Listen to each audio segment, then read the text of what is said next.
Le lundi 07 octobre dernier, les communautés catholiques du Togo et de Cameroun avaient été bouleversées par l'assassinat, par des gangsters, de l'abbé Christophe Badodjogu Komla. Un mois après ce meurtre crapuleux de ce prêtre de nationalité togolaise, et alors que la police camerounaise n'a pas encore rendu les conclusions de son enquête, quelques informations complémentaires émergent.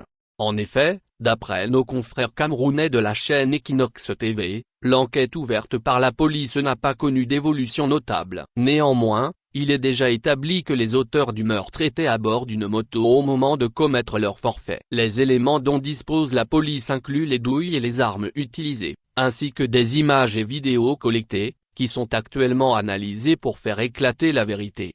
Du côté de l'association des ouvriers silencieux de la Croix, tout en confirmant qu'aucun élément nouveau n'est intervenu depuis le 7 octobre dernier, date du meurtre, on rassure que le contact est maintenu avec sa famille au Togo. Mais au-delà de ces détails protocolaires, il est maintenant connu que les rapports étaient loin d'être cordiaux entre le religieux et l'association qui l'employait.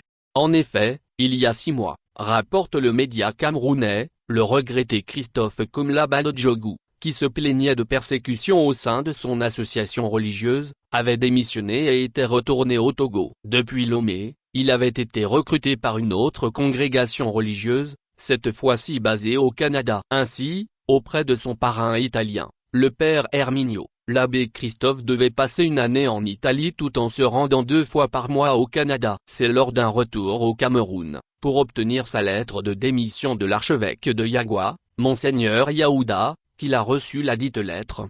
Il est utile de noter que toutes les tentatives de conciliation pour le garder au sein de la communauté des ouvriers silencieux de la Croix, où il exerçait depuis une dizaine d'années, ont échoué. Et la suite est connue, il a été froidement abattu à Yaoundé. Doit-on alors, au regard de ces éléments, envisager une cabale au sein de sa communauté religieuse? Si tel est le cas, qui pourraient être les commanditaires et pour quels motifs? Les questions restent ouvertes et seule la police pourra aider à mieux cerner tous les contours de cette triste affaire. Pour rappel, le patron de l'Église catholique au Cameroun, tout en condamnant fermement toute forme d'agression, de violence et de meurtre, avait rassuré, dans son communiqué, que les forces publiques, alertées, s'efforcent d'élucider les contours de cette affaire. Il a également rappelé à la conscience collective que toute vie humaine est sacrée et inviolable. Source, Flambeau N°835 du 7 novembre 2024. Titre, Assassinat d'un prêtre catholique au Cameroun, ce que l'on sait de nouveau.